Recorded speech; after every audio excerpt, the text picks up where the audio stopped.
Hello everyone. कैसे हैं आप सब लोग? मैं उत्कर्ष भटनागर स्वागत करता हूं आपका नेक्स्ट जेन प्लस में।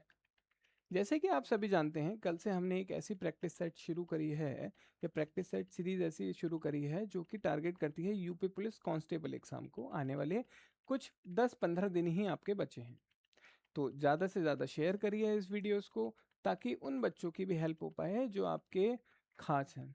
क्योंकि अगर आप देखें तो आप जितने ज़्यादा शेयर करेंगे उतनी ज़्यादा उनकी हेल्प होगी, उतनी ज़्यादा आपको वो दुआ देंगे। और एग्ज़ाम में और बीमारी में सिर्फ दवाई और मेहनत काम नहीं आती, दुआ भी बहुत काम आती है। तो जल्दी से जल्दी इस वीडियो को लाइक करें और ज़्यादा से ज़्यादा शेयर करें। राइट। चलिए, आइए हम आते हैं रीजनिंग प्रैक्टिस सेट सीरीज पर।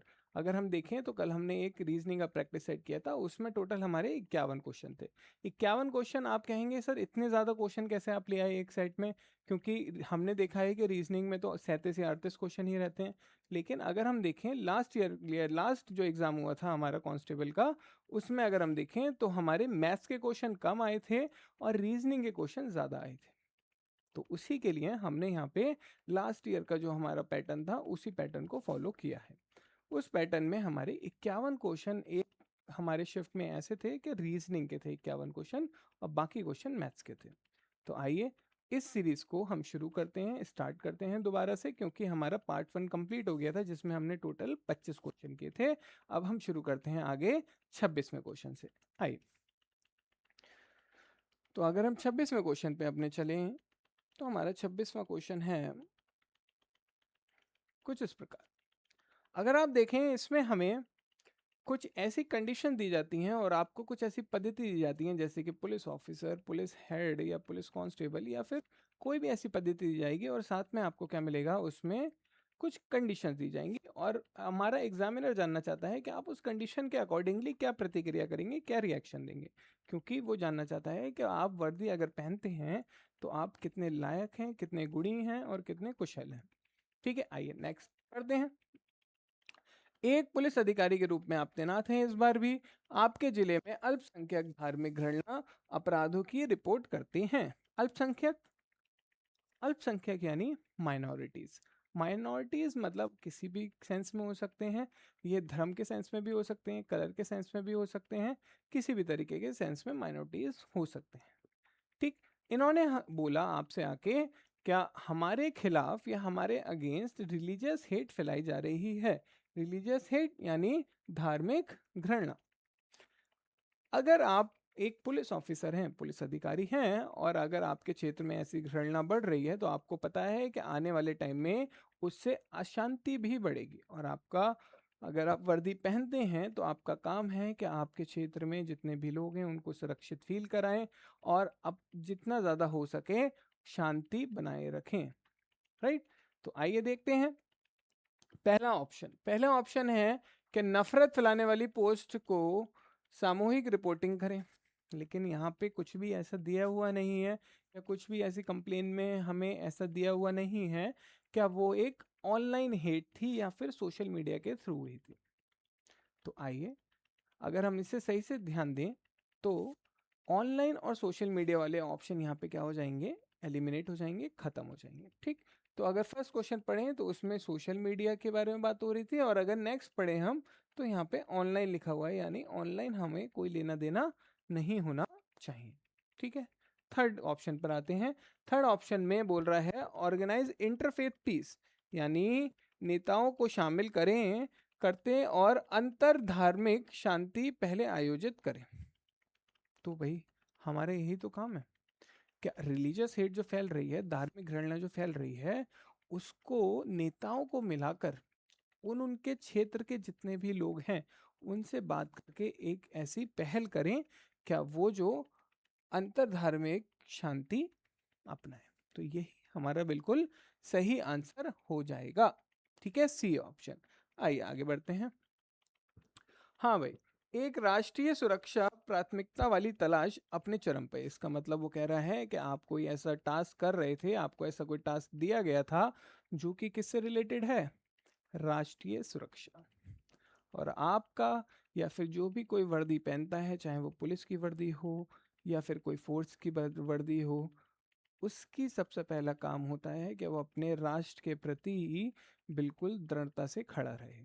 और अगर बात हुई सुरक्षा की, राष्ट्रीय सुरक्षा की, वो प्राथमिकता वाली तलाश की, वो भी क्या है, चरम पर है, तो उसके सामने उसे कुछ और नहीं दिखना चाहिए। मैं मानता हूँ कि अब बहुत टफ सिचुएशन होती है कि आपके जीवन साथी की दुर्घटना हो गई है और आपकी ज़रूरत है आपके जीवन साथी को, लेकिन राष्ट्रीय सुरक्षा भी बीच में आएगी।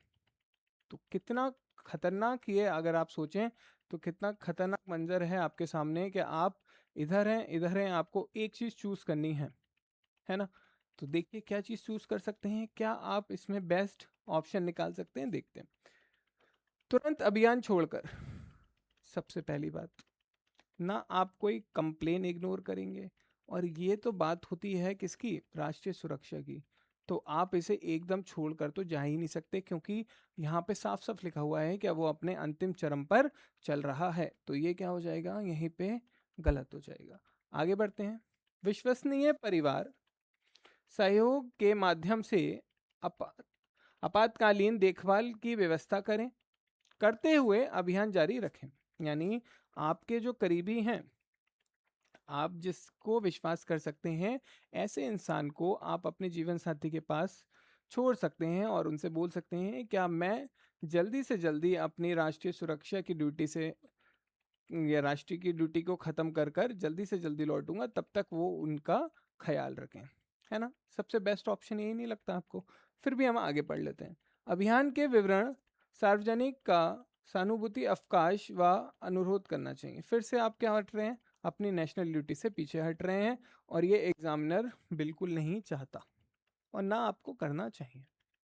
फिर हम देखते हैं, वरिष्ठ अधिकारियों को सूचित किए बिना ड्यूटी छोड़ देनी चाहिए। वेरी वे, ऐसा तो पॉसिबल ही नहीं है कि आप अपने वरिष्ठ या फिर सीनियर अधिकारी को बिना बताए छुट्टी पे चले जाएं, क्योंकि आपके पीछे बहुत सारे लोग हैं जो सुरक्षित फील कर रहे हैं। अगर आप ऐसे छुट्टी पे बिना बताए जाते हैं, तो बहुत कुछ हमारी राष्ट्रीय सुरक्षा की हानि हो सकती है ना। तो हमारा बेस्ट ऑप्शन कौन सा लगता है आपको? ऑप्शन बी हमारा बेस्ट ऑप्शन होगा। आगे बढ़ते हैं। साइबर सेल अधिकारी शहर में महिलाओं को लक्षित करने वाले डीप फेक वीडियो की वृद्धि देखता है। साइबर सेल ने कुछ नोटिस किया, साइबर सेल ने नोटिस किया कि जो वुमेन हैं हमारे शहर में, उनकी जो फोटोज या वीडियोस हैं वो डीप फेक द्वारा, डीप फेक आप सब जानते हैं आजकल डीप फेक क्या करता है, डीप फेक हमारी वीडियो को किसी भी तरीके से एडिट या फिर यूज़ कर सकता है, किसी भी गलत तरीके से, अच्छे तरीके से, कैसे भी, लेकिन ज़्यादातर जो होता है अनफॉर्चुनेटली वो एक गलत तरीके से यूज़ करता है। तो ऐसे केस में हमें क्या करना चाहिए? ऐसे केस में अगर आप देखें तो पहला ऑप्शन है आपका, जब तक शारीरिक नुकसान नहीं हो तब तक शिकायत को नज़रअंदाज कर देना चाहिए। पहली बात, मैं आपसे खुद रिक्वेस्ट करता हूं कि अगर आप वर्दी पहनते हैं, हमसे पढ़ते हैं और वर्दी आप पहन रहे हैं, तो हम आपसे विनती करते हैं कि उस वर्दी पहनने के बाद आप हर किसी की शिकायत सुनें, चाहे वो माइनॉरिटीज़ हो, चाहे वो मेजॉरिटी हो, चाहे वो हिंदू हो, चाहे वो मुस्लिम हो, चाहे वो किसी भी पद पर बैठा हुआ इंसान हो या फिर एक नॉर्मल पर्सन भी हो। आप उस व्यक्ति की हर शिकायत को सुनेंगे, फिर उसके बाद उस पर एक्शन लेंगे। ऐसा कभी नहीं करेंगे कि उसकी शिकायत को इग्नोर करेंगे। ठीक है, तो कभी भी किसी भी शिकायत को इग्नोर नहीं करना है। और इस ऑप्शन में आपको बोला गया है कि हम उस शिकायत को इग्नोर कर देंगे, निग्लेक्ट कर देंगे, जब तक कोई शारीरिक वो प्रॉब्लम ना हो। तो ये क्या हो जाएगा, गलत हो जाएगा। लॉन्च अवेयरनेस, जागरूकता अभियान चलाएं, डिजिटल फॉरेंसिक को मजबूत करें तथा कानूनी कार्रवाई में तेजी लाएं। बिल्कुल से हम में प्रॉब्लम हो कहाँ रही है कि हम साइबर अटैक के जो है शिकारी बन जाते हैं, शिकारी बनी शिकार बन जाते हैं, है ना, क्योंकि लोगों के बीच उस चीज़ की अवेयरनेस है ही नहीं। तो हमारा सबसे पहले काम है कि हम उन लोगों तक ये जानकारी पहुंचाएं और लोगों को बताएं कि आप कैसे कैसे इस चीज से बच सकते हैं। जिनके साथ हुआ उनके लिए आपको जल्दी से जल्दी क्या करना है, कानूनी कार्रवाई करनी है। लेकिन ये चीज और ना फैले इसके लिए आपको क्या करना पड़ेगा, इसके लिए आपको जागरूकता अभियान चलाना पड़ेगा। बिल्कुल सही option. Next, ban all media platform, बिल्कुल गलत। बैन आप नहीं कर सकते इसकी वजह से, है ना। नेक्स्ट हम देखें तो ब्लेम विक्टिम फॉर शेयरिंग। क्या कोई अपराधी की जगह आप विक्टिम को ही वो कर देंगे, उसको ही सुनाने लगेंगे? क्या आपकी गलती है, आपने फोटो ऑनलाइन क्यों डाले, फोटोज क्यों शेयर करें, वीडियोस क्यों शेयर करें? भाई वो खुद परेशान है इस टाइम, उसको आपको क्या देना चाहिए, आपको उसको संतावना देनी चाहिए। क्या हाँ, हम आपके साथ हैं, आप टेंशन ना लीजिए, इससे जल्दी इस पे कार्रवाई होगी, और हम जल्दी से जल्दी जिसने ये डीप फेक का यूज करके इस वीडियो या फोटोज को उनकी खराब किया है, गलत यूज किया है, वो जल्दी से जल्दी पकड़ा जाएगा, है ना। चलो, तो इसमें हमारा डी ऑप्शन भी खत्म होता है, हम सिर्फ बी ऑप्शन के साथ ही इसमें जा सकते हैं। ठीक है, बी ऑप्शन हमारा बिल्कुल सही होगा। नेक्स्ट बढ़ते हैं। हाँ, सांप्रदायिक विवाद के दौरान मैसेजिंग ऐप के माध्यम से झूठी अफवाहें तेजी से फैल रही हैं। एक पुलिस अधिकारी के रूप में आपको क्या करना चाहिए? ठीक है, तो क्या हो रहा है भैया, कॉम्युनल डिस्प्यूट्स हो रहे हैं जो हमारे होते रहते हैं, राइट्स हैं। ठीक है, जो राइट्स होते रहते हैं या फिर हमारे जो डिस्प्यूट्स हैं वो चलते रहते हैं, उसको और बढ़ाने के लिए मैसेजिंग ऐप द्वारा, जैसे कि आप सब जानते हैं आजकल व्हाट्सएप पे, फेसबुक पे इतने ज़्यादा मैसेजेस, या फिर इंस्टाग्राम पे इतने ज़्यादा मैसेजेस ऐसे फैलाए जाते हैं ताकि भीड़ को एक तरफ ले जाया जाए। लेकिन हम नागरिक को ऐसा कभी भी नहीं करना चाहिए, हमको अपनी सोच रखनी चाहिए, क्या हमारे पास जो मैसेज आया है वो किस सेंस में आया है ना। लेकिन अगर मैसेजेस फैलाए जा रहे हैं तो एज अ पुलिस ऑफिसर आपका क्या काम बनता है? आपका काम बनता है क्या, वो जो मैसेजेस फैलाए जा रहे हैं उसको कैसे कंट्रोल करें। जो ये राइट्स फैला रहे हैं या फिर ये जो डिस्प्यूट्स फैला रहे हैं, उनके नेताओं से बात करें, उनके लीडर से बात करें, ताकि इनको आप खत्म कर सकें और अपने क्षेत्र में शांति बनाए रखें। ठीक है, आइए देखते हैं क्या क्या दे रखा है। सभी संचार माध्यम को अनिश्चित काल के लिए बंद कर देना चाहिए। अनिश्चित काल यानी हमें नहीं पता कब तक, क्या ऐसा पॉसिबल है? मैंने आपको कल भी बताया कि इंटरनेट हमारा लीगली तो हमारा फंडामेंटल राइट नहीं है, लेकिन आज के टाइम में इंटरनेट इतना ज़्यादा इम्पोर्टेंट हो गया है कि अगर आपने इंटरनेट बंद कर दिया तो हमारे देश में बहुत ज़्यादा प्रॉब्लम्स आने लगेंगी, है ना। तो हम कभी भी इंटरनेट शटडाउन का ऑप्शन नहीं लेंगे। वेरीफाई फैक्ट्स, तथ्यों की पुष्टि करें। आधिकारिक स्पष्टीकरण जारी करें, बिल्कुल सही बात है। तथा सामुदायिक नेताओं को शामिल करें। जैसे कि मैंने बताया आपको, नेताओं के पास जाइए, उनके लीडर्स के पास जाइए, उन्हें समझाइए कि ऐसा डिस्प्यूट्स को फैलाएं नहीं, ऐसी गलत अफवाहें भी ना फैलाएं। ठीक, तो बी ऑप्शन मेरे को अभी तक सही लग रहा है। आगे देखते हैं। डर पैदा करने के लिए जो सस्पेक्ट हैं उनको एकदम से अरेस्ट कर लें। क्या पैदा करने के लिए? डर। क्या आप वर्दी पहन रहे हैं, क्या लोग सुरक्षित महसूस करें या आपके प्रति डर महसूस करें? आपका काम है शांति रखना, शांति बनाए रखना। ठीक है, अगर आप डर खुद फैलाएंगे तो लोग आप तक कैसे आएंगे, और लोग आप तक नहीं आएंगे तो वो अपनी शिकायत जिससे वो पीड़ित हैं उसको कैसे आप पकड़ेंगे या फिर उनको कैसे न्याय दिलाएंगे, है ना। तो डर तो कभी आपको बनाना ही नहीं है। अगर आप हमारे स्टूडेंट हैं और आप पुलिस में जाते हैं तो प्लीज़ मैं आपसे यहाँ पे फिर से एक और रिक्वेस्ट करता हूँ, क्या कभी भी कोई ऐसा काम ना करें जिससे पब्लिक के बीच में बेफालतू का डर बने। ठीक है, आइए नेक्स्ट पढ़ते हैं। Ignore online rumours. ठीक है, इग्नोर कर दें। पहली बात मैंने आपको पहले भी बताया, ignorance is the worst case. Ignore तो कभी करना ही नहीं है। ठीक है, आइए, इसका मतलब बी ऑप्शन हमारा इसमें बिल्कुल सही हो जाएगा। नेक्स्ट पढ़ते हैं। अ police station received repeated complaints of cyber fraud against senior citizens.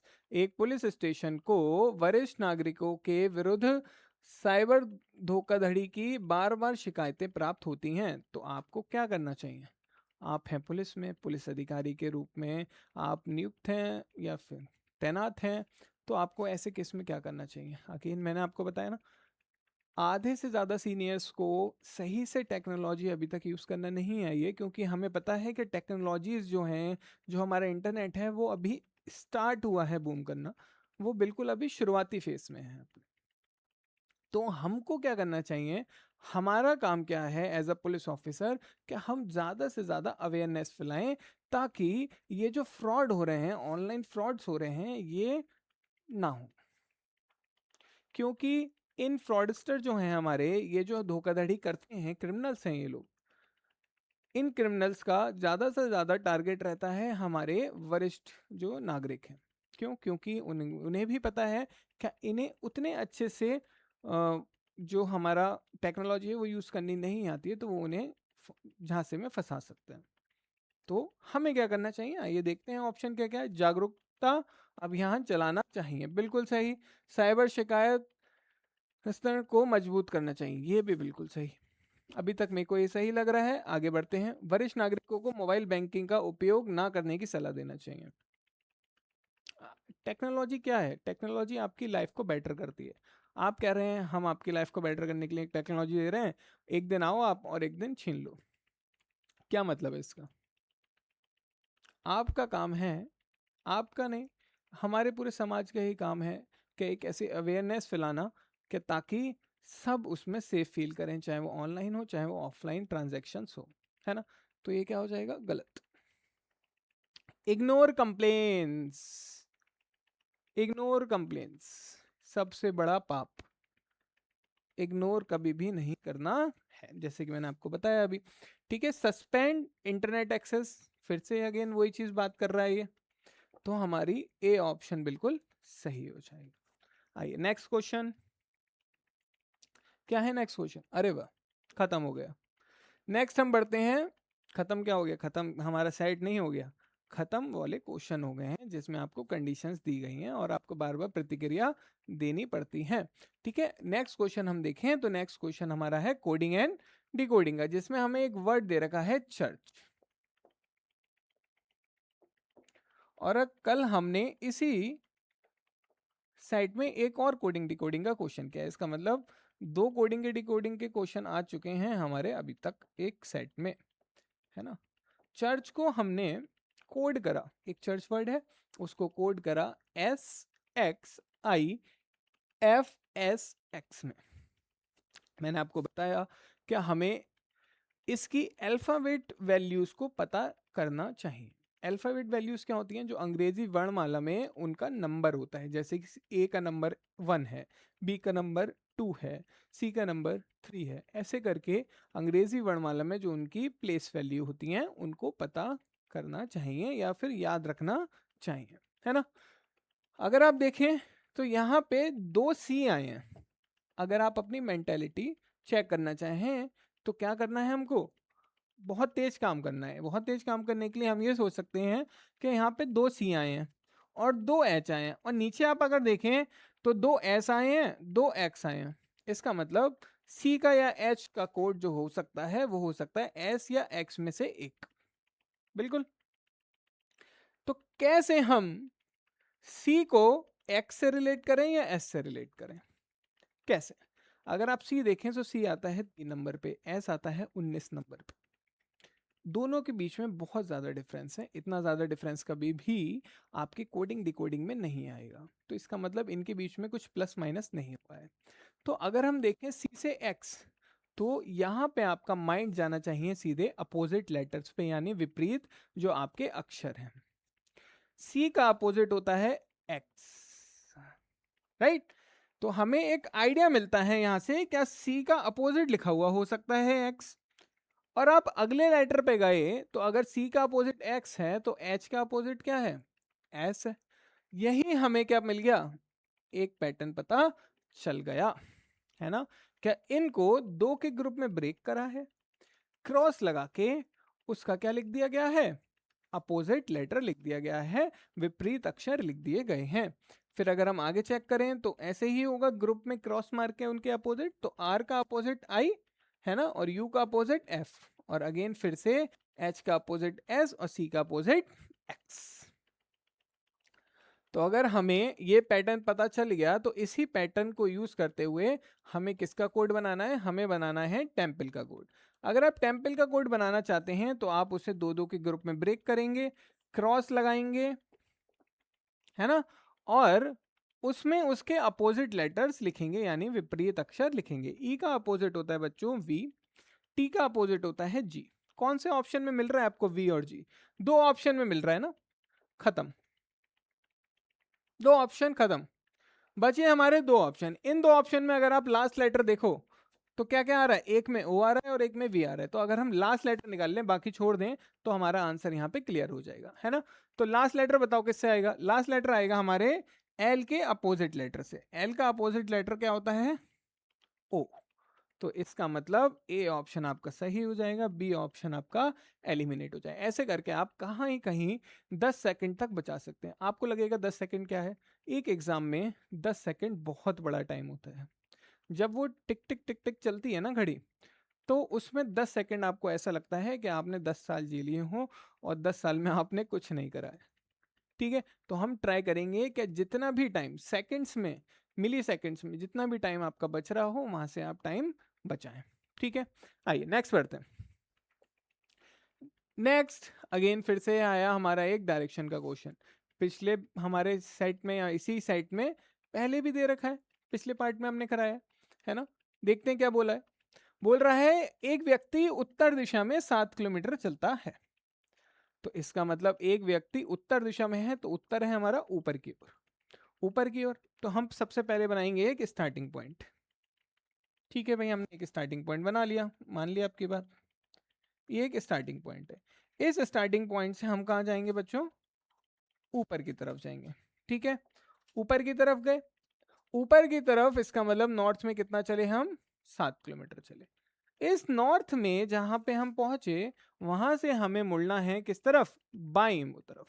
बाईं तरफ यानी लेफ्ट टर्न। अगर आप देखें तो मैंने आपको कल भी बताया था, आज भी मैं आपको बता देता हूं।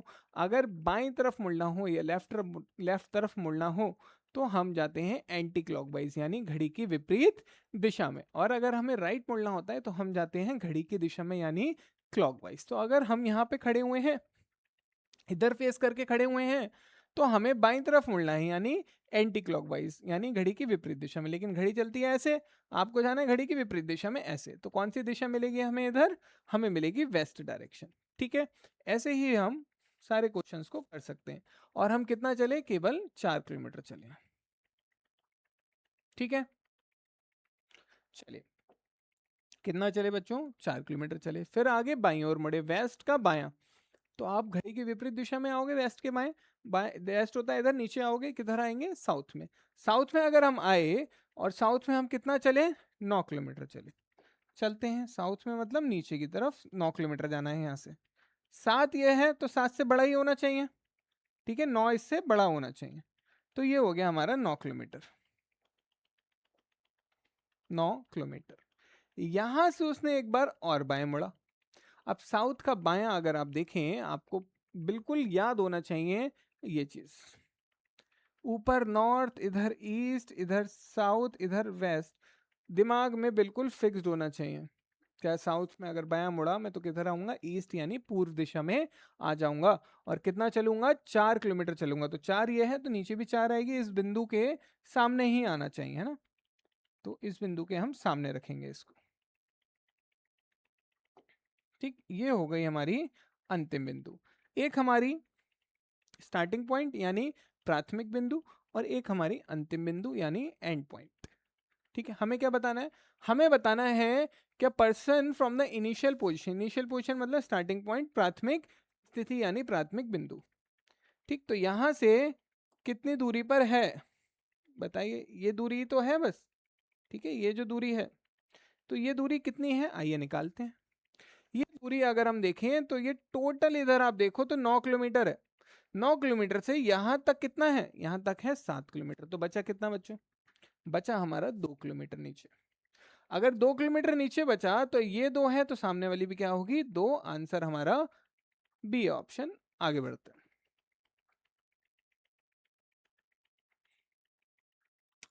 हाँ जी, हमें फिर से आई हमारे पास एनालॉगी। एनालॉगी कैसी, जनरल नॉलेज बेस्ड। ठीक है, हमें एक वर्ड दे रखा है और उससे कुछ रिलेटेड एक और वर्ड दे रखा है, सफर, पाथिक, सफर। पाथिक मतलब क्या होता है, पाथिक मतलब होता है पैदल चलने वाला, पेडिस्ट्रियन। ठीक है, पेडिस्ट्रियन क्या करता है, चलता है, चल के क्या तय करता है, सफर तय करता है, अपना अपना रास्ता तय करता है। ठीक है, तो अगर कोई चल रहा है तो वो अपना रास्ता तय कर रहा है, तो दूसरी तरफ क्या है, नाविक। तो नाव वाला क्या करेगा, नाव कहाँ चलती है, पानी में। क्या पानी पे चलेगा, स्वामी ओम बनेगा, नहीं ना। अगर किसी को पता है स्वामी ओम कौन है तो बताइए।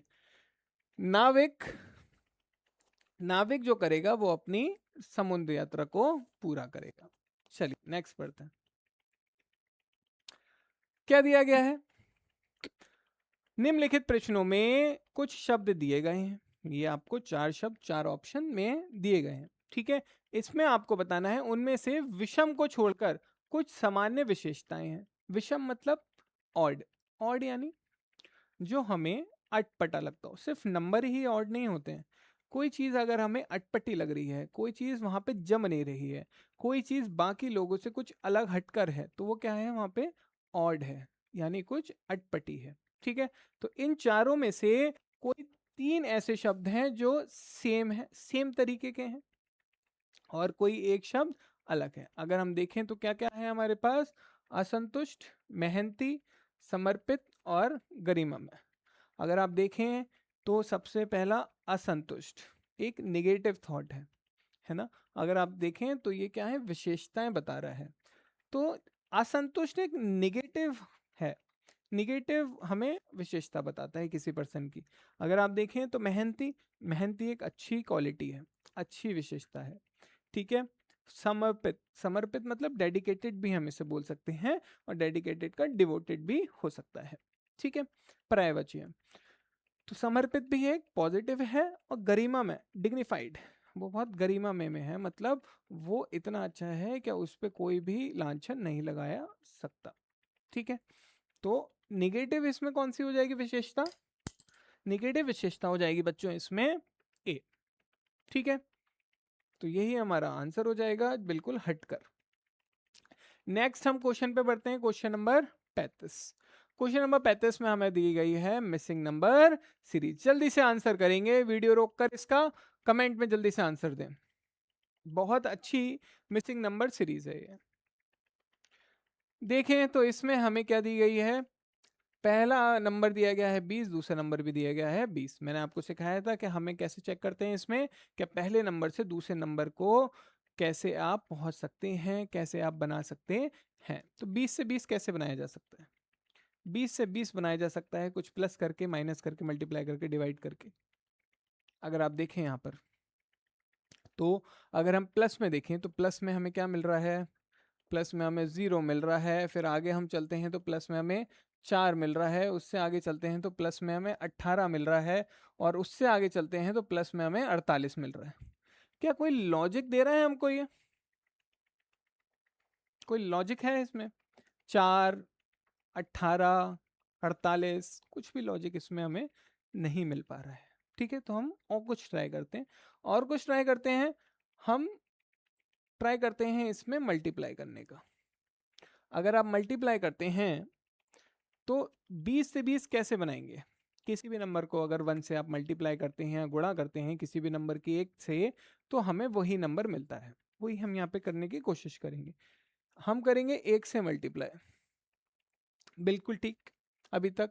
लेकिन अगर आप 20 से आगे चलें तो 20 से आप 24 मल्टीप्लाई करके नहीं बना पाएंगे। ठीक है, डायरेक्ट नहीं बना पाएंगे, कुछ मल्टीप्लाई करना पड़ेगा, कुछ प्लस करने पड़ेगा, जिसे हम कॉम्बिनेशन पैटर्न बोलते हैं।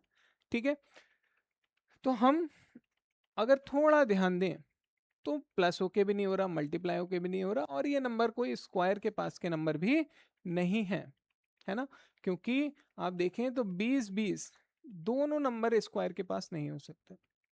तो हम क्या कर सकते हैं, बहुत अच्छा क्वेश्चन, बहुत ध्यान से देखें।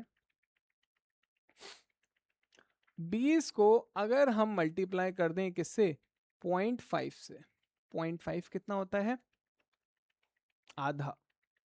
20 को अगर हम आधे से मल्टीप्लाई करें तो हमें क्या मिलेगा बच्चों, हमें मिलेगा 10। 10 पे आ गए हम, 10 से 20 पे जाना है तो क्या करना पड़ेगा, प्लस करना पड़ेगा 10।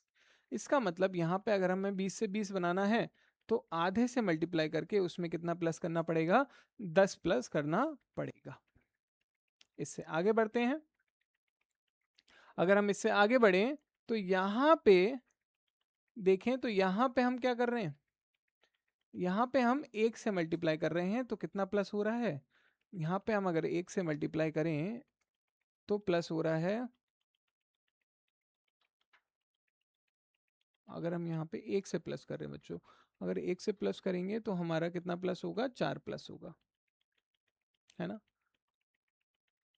कैसे पॉसिबल है, ऐसे भी पॉसिबल नहीं है ये, है ना। इस क्वेश्चन में मेरे को कुछ प्रॉब्लम लग रही है, कुछ कमी लग रही है, ठीक है। इस क्वेश्चन को हम बाद में देखते हैं, आगे देखते हैं।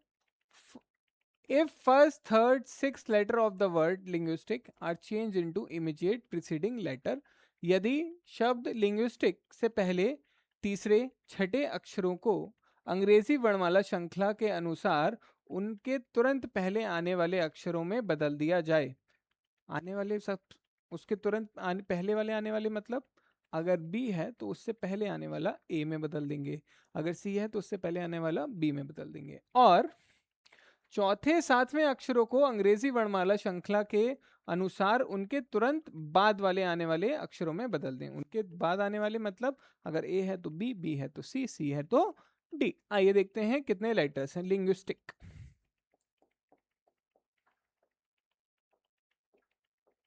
लिंग्विस्टिक नहीं है बच्चों, लिंग्विस्ट है खाली, ठीक है।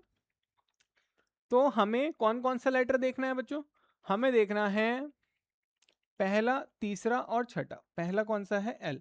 एल को हम उससे पहले वाले अक्षरों से बदलेंगे, पहले वाले अक्षर से बदलेंगे, तो एल से तुरंत पहले कौन सा अक्षर आता है, एल से तुरंत पहले अक्षर आता है के। और तीसरा, तीसरा कौन सा अक्षर है हमारा, एन। एन से तुरंत पहले एम। और कौन सा बचा हमारा, छठा। पहला, दूसरा, तीसरा, चौथा, पांचवा, छठा, आई। आई से तुरंत पहले आता है हमारा एच। तो हमने ये तीन अक्षर बदल दिए।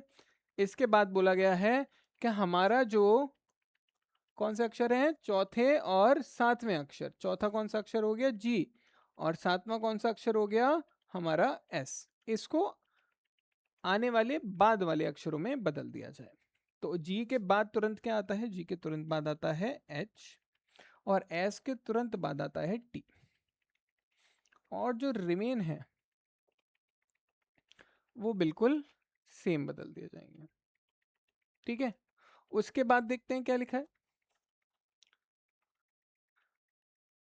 Then how many letters are there between the third and fifth of the newly formed word?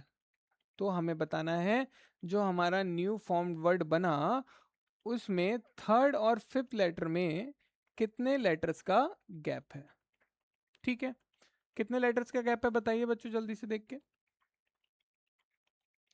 कौन कौन सा लेटर बताना है हमें, third and fifth. Third letter कौन सा आ गया हमारा, एम, और इसमें आ गया हमारा fifth, sorry fifth fifth fifth fifth, ये हमें नहीं रखना है। इधर भी एच आया था, इधर भी एच आया था, ये हमारा फिफ्थ हो गया, ये हमारा वो हो गया, ठीक है। तो हमें बताना है इन दोनों के बीच में कितने का गैप है, इन दोनों के बीच में हमारा गैप है 7, क्योंकि ये आता है 13 पे और ये आता है हमारा 20 पे, दोनों के बीच का डिफरेंस है हमारा 7। लेकिन बहुत ध्यान से सुनिएगा, इन्होंने हमसे अंतर नहीं पूछा है, हमसे पूछा गया है कि इन दोनों के बीच में कितने लेटर्स आते हैं।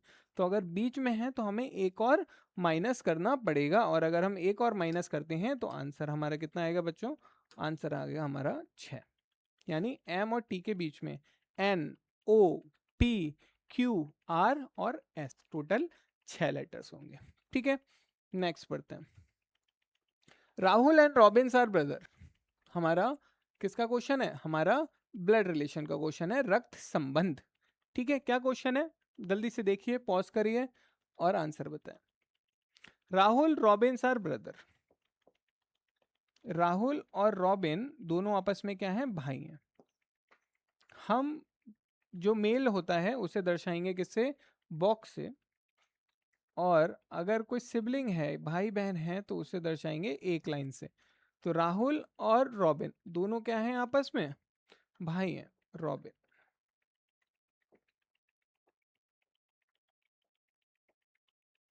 ठीक है, आगे क्या लिखा है? प्रमोद रॉबिन के फादर हैं। रॉबिन के फादर हैं तो राहुल के भी फादर होंगे, है ना? कौन है? प्रमोद। Sheela is Pramod sister. शीला जो है वो प्रमोद की क्या है? सिस्टर है। सिस्टर, इसका मतलब हम एक महिला को दर्शाएंगे एक सर्कल से। ठीक है, कौन? प्रेमा। प्रेमा है, ये प्रमोद है, याद रखेंगे। Sorry sorry sorry, Pramod, Sheela है वो, शीला। बहन कौन है? शीला। ठीक है, प्रेमा इज प्रमोद डॉटर। प्रेमा जो है वो प्रमोद की डॉटर है। अब ये क्या है? प्रमोद के बच्चे हैं दोनों, तो इनकी बहन ही बना सकते हैं हम। इनकी बहन यानी एक स्त्री, और स्त्री हैं तो हम उसे कैसे दर्शाएंगे? एक सर्कल से दर्शाएंगे, वृत्त से दर्शाएंगे। यह है Prema. How is Rahul related to शुभा?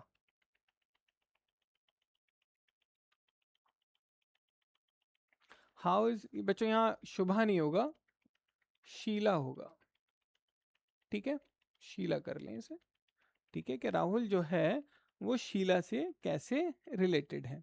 ठीक है, क्योंकि शुभा तो कोई इसमें दे नहीं रखी। ठीक, तो आइए देखते हैं। यह है हमारा राहुल और यह है शुभा। तो राहुल कौन लगेगा इसका? राहुल इसका लगेगा किसका? शीला का। शीला के भाई का बेटा। शीला के भाई का बेटा, भाई के बेटे को हम बोलते हैं भतीजा, यानी अगर हम इंग्लिश में बात करें तो नेफ्यू। ठीक, डी ऑप्शन आपका इसमें सही हो जाएगा। आगे बढ़ते हैं। वो कह रहा है एक घड़ी है, एक्यूरेट घड़ी है, बिल्कुल ठीक घड़ी है ना? शोज 9 इन द मॉर्निंग, वो 9 बजे दिखा रही है अपना समय, 9 बजे दिन का। ठीक है, through how many our degree will the hour hand rotate from 9 o'clock to in the morning to 3 o'clock in the afternoon. वो पूछ रहा है हमसे, क्या एक घड़ी बिल्कुल सही समय दिखाती है सुबह के 9 बजे से अगर हम समय लेते हैं दोपहर के 3 बजे तक का? टोटल कितना समय हो गया बच्चों? अगर हम बात करते हैं 9 AM से, AM बोलते हैं सुबह के समय को, और 3 PM यानी दोपहर का समय, इसके बीच में हो गया टोटल हमारा 6 घंटे, 6 hours, है ना? और हमें बताना है इस टाइम के बीच में जो हमारी घंटे की सुई है वो कितना डिग्री घूमेगी। आपको अगर क्लॉक आपने चैप्टर पढ़ा हो तो हमें पता है घंटे की सुई 1 घंटे में चलती है कितना? 30 डिग्री, 30 डिग्री, है ना? तो 6 घंटे में कितना चलेगी? अगर 1 घंटे में 30 है तो 6 घंटे में 6 × 30 यानी टोटल 180 डिग्री। यही आपका आंसर हो जाएगा, सी ऑप्शन। आगे बढ़ते हैं। आगे हमें दे रखा है, क्या ये जो फिगर्स हैं इनको स्टडी करिए और कुछ आंसर करिए। ठीक है, कौन कौन दे रखे हैं हमें? 3 चीजें दे रखी हैं, सर्कल दे रखा है, ठीक है, एक उससे छोटा सर्कल दे रखा है, और एक ट्राइंगल दे रखा है, त्रिभुज थे। और इनके बारे में बताया है कि जो बड़ा सर्कल है वो एम्प्लॉयड लोग हैं, जो हमारा छोटा सर्कल है वो बैकवर्ड यानी पिछड़े लोग हैं, और जो हमारा त्रिभुज है वो शिक्षित लोग हैं या एजुकेटेड पर्सन हैं। ठीक है, हमसे पूछा क्या गया है वो देखते हैं। हमसे पूछा गया है हाउ मैनी बैकवर्ड पीपल। तो हमें देखना है बैकवर्ड पीपल का कौन सा हमारी फिगर है। बैकवर्ड पीपल की है छोटे वाले सर्कल की, तो हमें सिर्फ छोटे वाले सर्कल के अंदर ही रहना है, उससे बाहर नहीं जाना है। ठीक है, छोटे वाले सर्कल के अंदर कौन कौन से नंबर है हमारे पास? 11, 3, 5 और 17। 11, 3, 5 और 17, यही 4 नंबर में से आपका आंसर होगा, इसके बाहर कोई आंसर नहीं होगा।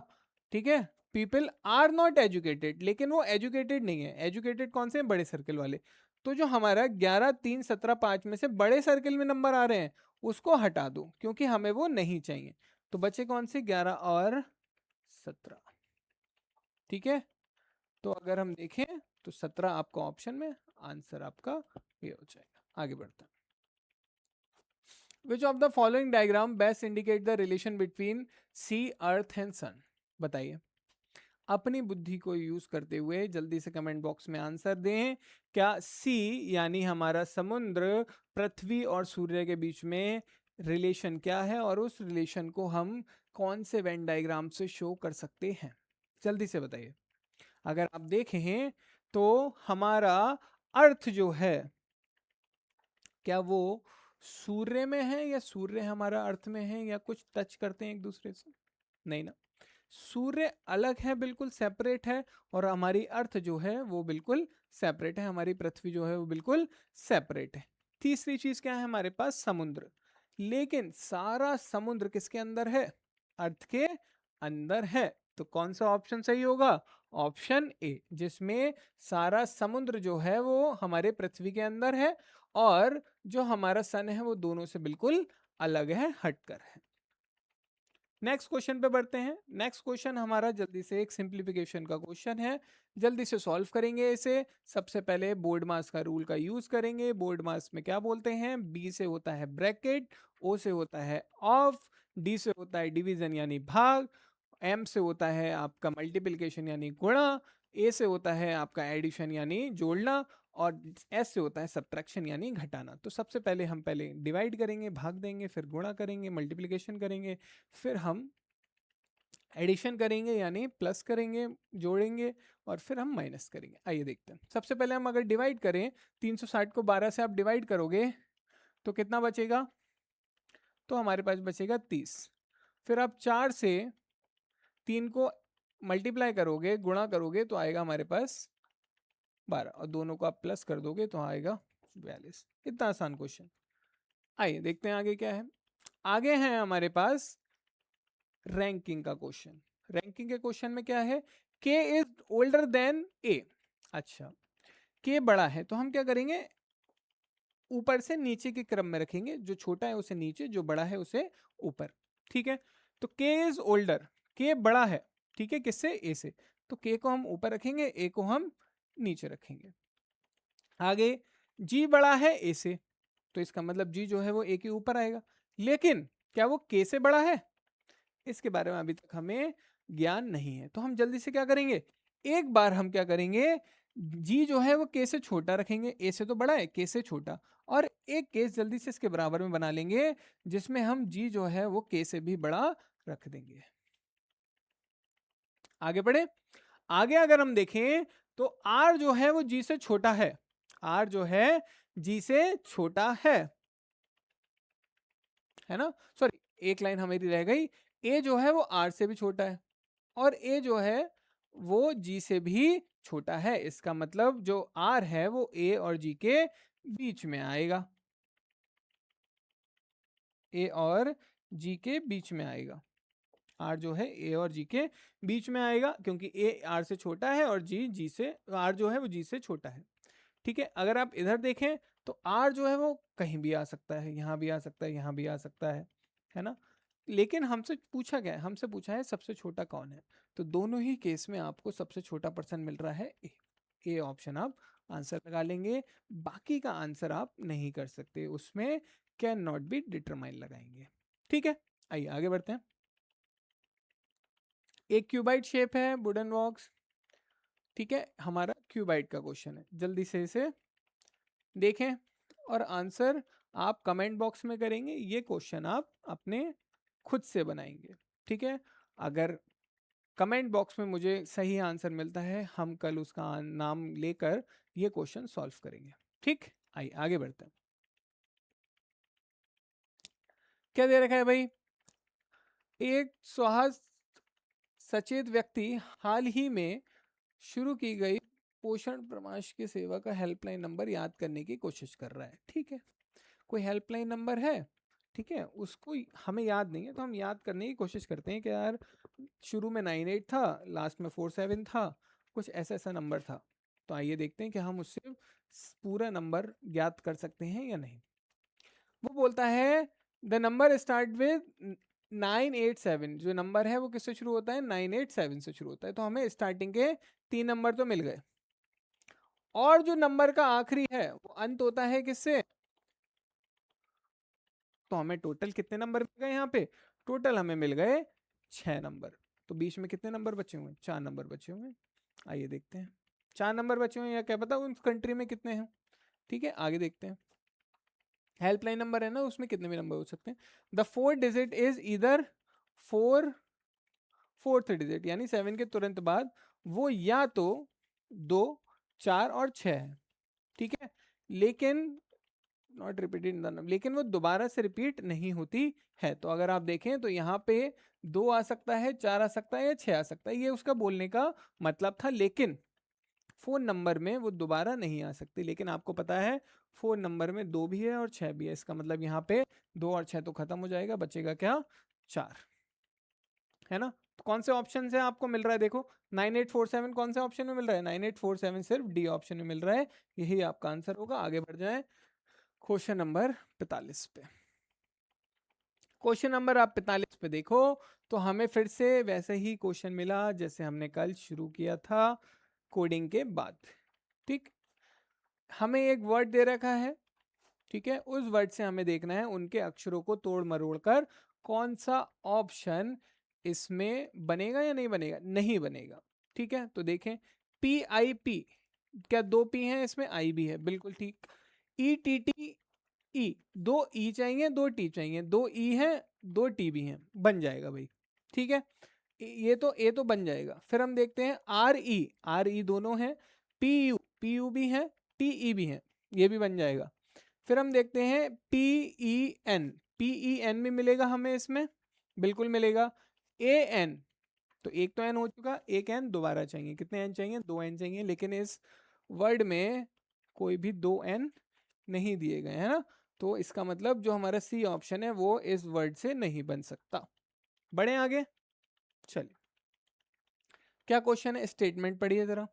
इंटरव्यू पैनल में select a candidate who neither possess और desired qualification not the value of and attributes, यानी साक्षात्कार पैनल ऐसे उम्मीदवार का चयन कर सकता है जिसमें ना तो वंचित योग्यता और ना ही मूल और गुण।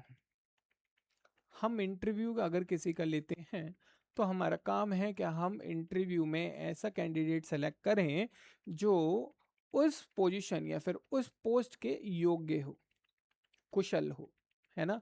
लेकिन यहाँ पे बोल रहा है, स्टेटमेंट बोला गया है, क्या ऐसा इंटरव्यू पैनल है हमारा जो सेलेक्ट कर सकता है ऐसे कैंडिडेट को भी जो योग्यता से वंचित हो, अपने मूल और गुण उसमें बिल्कुल भी ना हो। क्या फायदा ऐसे कैंडिडेट या फिर ऐसे हमारे इंटरव्यू पैनल का, है ना। देखते हैं पूछा क्या गया है, कंक्लूजन पूछा गया है। कंक्लूजन जो होता है वो क्या होता है कि आपने इस स्टेटमेंट से क्या क्या इंफॉर्मेशन ली है, क्या क्या कंक्लूड करा है, क्या क्या निष्कर्ष आपने इससे निकाला है ना।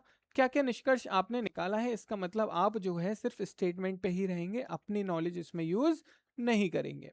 ठीक है, आइए देखते हैं।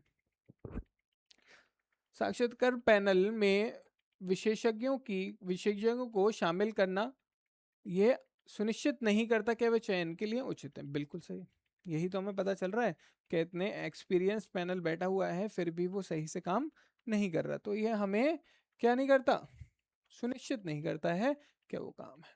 तो ए बिल्कुल सही होगा। Interview test has a certain limit, उम्मीदवारों के चयन के मामले में साक्षात्कार परीक्षा में कुछ सीमाएं हैं, ऐसा कुछ नहीं है। हमारे स्टेटमेंट में बोला गया है क्या जो हमारा इंटरव्यू पैनल है उसमें ही प्रॉब्लम है ना। तो ये गलत हो जाएगा, हमारा ऑप्शन आ जाएगा ओनली वन फॉलोज, यानी बी ऑप्शन। आगे देखें क्या लिखा है भाई, मिरर इमेज, कल भी आई थी आपके सामने एक मिरर इमेज। मिरर इमेज क्या होती है, कि मिरर जो होता है वो आपके लेफ्ट में होता है या राइट में होता है, और मैंने आपको बताया लेफ्ट या रहे या राइट में रहे मिरर, अगर आपकी राइट वाली कोई चीज़ है तो वो लेफ्ट में हो जाती है, लेफ्ट वाली चीज़ जो है वो राइट में हो जाती है, ऊपर वाली चीज़ और नीचे वाली चीज़ जो है आपकी वो कहीं भी नहीं हिलती है, वो फिक्स रहती है ना। तो देखते हैं एफ को अगर हम उल्टा करें, जो एफ का इधर वाला मुंह है वो कहाँ घूम जाएगा, इस साइड घूम जाएगा, और एफ जो है उठकर किधर चला जाएगा, लेफ्ट में उठकर जाएगा राइट में। एफ यहाँ पे कहाँ दिख रहा है आपको, लेफ्ट में दिख रहा है, खत्म करो इसे, ये 3 है ना। एफ का मुंह जो है अभी राइट में है, इधर भी राइट में इधर भी राइट में, लेकिन आपको पता है मिरर इमेज में राइट में नहीं होता, राइट वाली चीज लेफ्ट में, लेफ्ट वाली चीज राइट में चली जाती है, बी ऑप्शन आपका इसका सही होगा। समझ गए, राइट वाली चीज लेफ्ट में, लेफ्ट वाली चीज राइट में। आगे बढ़ते हैं, आकृति को पूरा करें या आकृति बताएं ये किससे मिल सकती है, ठीक है। अगर आप देखें तो ये आकृति है हमारे पास, पहले हमें एक ऐसा सर्कल ढूंढना है, ठीक। तो कहाँ से लग रहा है बताइए, आप लोग बताएं इसको, कौन सा ऑप्शन इसमें आपको सही लग रहा है, कमेंट सेक्शन में इसका आंसर छोड़ेंगे, ये भी मैं आपके ऊपर छोड़ दे रहा हूँ। अगेन हमें एक ऐसी इमेज से रिलेटेड क्वेश्चन मिला है, इमेज से रिलेटेड आपको बहुत क्वेश्चन मिलेंगे, ये है हमारा पेपर फोल्डिंग वाला क्वेश्चन, पेपर को तोड़ना मरोड़ना, ठीक है।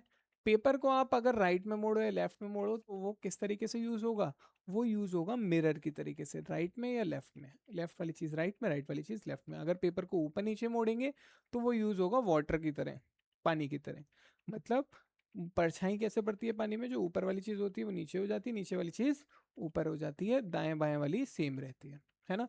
तो इसमें कैसे मोड़ा है, इसमें मोड़ा है भाई हमने इधर की तरफ, राइट साइड, तो जो लेफ्ट वाली चीज है वो राइट में हो जाएगी। और अगर आप ध्यान से देखें तो हमारे कौन से ऑप्शन में ऐसा आंसर मिल रहा है, हमें मिल रहा है सी ऑप्शन में, ठीक है, क्योंकि ये वाली जो पत्तियां हैं वो आके इससे मिल जाएंगी, सी वाला ऑप्शन हमारा सही हो जाएगा। आगे बढ़ते हैं, फिर से एक ब्लड रिलेशन का क्वेश्चन आता है। ब्लड रिलेशन के क्वेश्चन में कहता है वो, क्या एक्स और वाई भाई हैं, अभी मैंने आपको बताया भाई हैं मेल हैं तो हम कैसे दर्शाएंगे उन्हें, बॉक्स से दर्शाएंगे, और भाई बहन को एक लाइन से दर्शाएंगे, पति पत्नी है तो उनके बीच में 2 लाइन रखेंगे, ठीक है, दोनों भाई हैं। आर जो है वो वाई के पिता है, आर वाई के पिता हैं, पिता हैं तो मेल होंगे, एक पुरुष होंगे। टी एस की एकमात्र बहन है, टी एस की एकमात्र बहन है, हमें नहीं पता। एक्स सॉरी एस जो है एक्स का मामा है, मामा कौन होते हैं, मामा होते हैं हमारी मम्मी के माता के भाई, है ना। तो जो हमारा एस है वो एक्स का मामा है, हमारे फादर, एक्स के फादर, एक्स की मदर कौन होंगी, आर की पत्नी, और एस जो होंगे वो उनके भाई होंगे, भाई, मामा है ना, मामा है तो भाई, भाई है तो मेल होंगे तो उन्हें बॉक्स से दर्शाएंगे, ये हो गए हमारे एस। और हमने इससे पहली तुरंत वाली लाइन में पढ़ा था कि टी जो है वो एस की इकलौती बहन है, तो एस की इकलौती बहन आपको कहाँ दिख रही है, ये हो गई इकलौती बहन। हमें टी का आर से रिलेशन बताना है, तो हम किससे शुरू करेंगे, आर से चलना शुरू करेंगे, आर से चलना शुरू करेंगे किस तरफ, टी की तरफ, ठीक है। तो आर टी, कौन है टी, टी है पत्नी, ठीक है, तो आंसर क्या हो जाएगा, डी ऑप्शन पत्नी आपका आंसर हो जाएगा। इसके बाद हम फिर से फिगर वाले क्वेश्चन पर आते हैं। इसमें अगर हम देखें तो हमें बताना है इन पांचों ऑप्शन में से कौन सा ऑप्शन बिल्कुल अलग है, कौन सा ऑप्शन डिफरेंट है, बताइए। पॉज करके जल्दी से आंसर करेंगे। अगर आप देखें तो इसमें कितनी कितनी पत्तियां हैं ये गिन लेते हैं पहले, 1 2 3 4 5 6 7 8, 1 2 3 4 5 6 7 8, 1 2 3 4 5 6 7 8, 1 2 3 4 5 6 7 8, 1 2 3 4 5 6 7 8, सब में 8 8 पंक्तियां पंक्तियां वो हैं, ठीक है। और अगर हम देखें तो ये पत्तियां जो हैं ये 3 3 ही रंगी हुई हैं, बाकी 5 जो हैं रंगी हुई नहीं है, तो कैसे चेक करें भाई, बड़ी दुविधा है ना। तो अगर हम देखें तो इस वाले केस में जो दो पत्तियां हैं जो कि रंगी हुई हैं, उसके अगर आप क्लॉकवाइज आते हैं यानी आप उसके दाईं तरफ बढ़ते हैं तो दो पत्तियां रंगी हुई नहीं है, लेकिन इस वाले केस में जो दो पत्तियां रंगी हुई हैं उसके आप क्लॉकवाइज आते हैं तो तीन पत्तियां क्या हैं, तीन पत्तियां रंगी हुई नहीं है। अगर आप फिर से इस वाले केस में आते हो, जो दो पत्तियां हैं उन पत्तियों के अगर आप क्लॉकवाइज चलते हो तो तीन पत्तियां रंगी हुई नहीं है, मतलब ये और ये सेम हो रहे हैं, सेम तरीके से काम कर रहे हैं।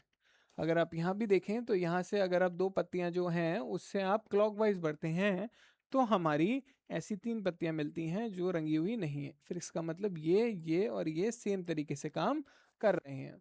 आगे देखें तो यहाँ पे भी कुछ ऐसे ही है, क्लॉकवाइज चलें तो तीन पत्तियां रंगी हुई नहीं है। तो ये चार तो बिल्कुल सेम हो गए, इनमें से अलग कौन सा बचा, ए ऑप्शन, यानी आपका बी ऑप्शन बिल्कुल सही हो। तो यहीं पे हमारा ये सेट खत्म होता है। 51 क्वेश्चन थे इस सेट में। कल हम एक न्यू सेट के साथ शुरू करेंगे। ठीक है, जितने भी मैंने आपको 2 क्वेश्चन होमवर्क में दिए हैं, जल्दी से जल्दी, होमवर्क नहीं है वो, अभी के अभी आपको वो क्वेश्चन को सॉल्व करके कमेंट करना है क्या उस क्वेश्चंस के ऑप्शंस क्या होंगे। ठीक है, बहुत अच्छा लगा कि आपने हमारी लास्ट वीडियो को इतना प्यार दिया। ऐसे ही हमारे साथ डेडिकेशन के साथ पढ़ते रहिए। हम हमारा भी सपना वही है और आपका भी सपना वही है कि आपको वर्दी पहनानी है। ठीक है, उसके लिए आप हमें सब्सक्राइब करिए, शेयर करिए, ज़्यादा से ज़्यादा। सब्सक्राइब आप कर सकते हैं हमारे यूट्यूब चैनल को जहाँ पे आप ये वीडियो देख रहे हैं, नेक्स्ट जेन प्लस। जो प्लस है बच्चों उसमें डबल एस है, ठीक है, सिर्फ यूट्यूब पर। अगर आप देखें टेलीग्राम पे या फिर हमारे इंस्टाग्राम पे, टेलीग्राम पे अगर आपको कोई भी कंटेंट चाहिए तो आप हमारा टेलीग्राम पेज फॉलो कर सकते हैं। उसमें इस क्लास में जो भी क्वेश्चंस कराए गए हैं उसकी पीडीएफ आपको उसमें, और यहाँ इस वीडियो का लिंक भी उसमें मिल जाएगा। ठीक है, कौन सा है हमारा, next gen plus state exams. ठीक है, जो आने वाले हमारे यूपी के जितने भी एग्जाम्स होंगे उसमें, या फिर यूपी नहीं, किसी भी स्टेट एग्जाम के अगर हम कोई भी आगे फाउंडेशन बैच या कुछ भी लेकर आते हैं तो उसमें सारा कंटेंट आपको मिलेगा। ठीक है, इंस्टाग्राम है हमारा nextgenplus.in। आने वाली काफ़ी नोटिफिकेशंस हैं, आपको नोटिफिकेशंस के बारे में जानना है, आपको आगे आने वाले किसी भी बैचेस के बारे में जानना है, तो वो सारी इन्फॉर्मेशन आपको किस पे मिलेगी, हमारे इंस्टाग्राम पे मिलेगी। तो भूले ना हमारा इंस्टाग्राम भी फॉलो करें। फिर आते हैं हमारी मॉक टेस्ट सीरीज पर। हम ये प्रैक्टिस सेट तो आपके लिए ला ही रहे हैं, लेकिन आपको भी पता है कि सिर्फ आपके पास बचे हैं कितने दिन, 15 से 20 दिन।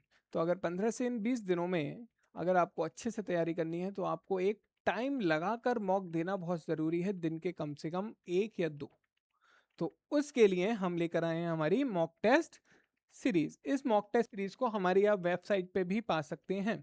हमारी वेबसाइट का लिंक है nextgenplus.in, और इसी को हमारी ऐप है उसको भी आप डाउनलोड कर सकते हैं, जो कि आपको गूगल प्ले पे भी मिल जाएगी और आपके एप्पल स्टोर पे भी मिल जाएगी। ठीक है, होप करता हूँ कि आपको ये हमारा सेट बहुत पसंद आया होगा। नेक्स्ट सेट के लिए कल आपके पास वीडियो आ जाएगी। ठीक है, ज़्यादा से ज़्यादा तैयारी करें, ज़्यादा से ज़्यादा क्वेश्चंस करें, ज़्यादा से ज़्यादा मॉक सीरीज़ लगाएं, ज़्यादा से ज़्यादा अपने दोस्तों को ये वीडियो शेयर करें और उनसे दुआ प्राप्त करें।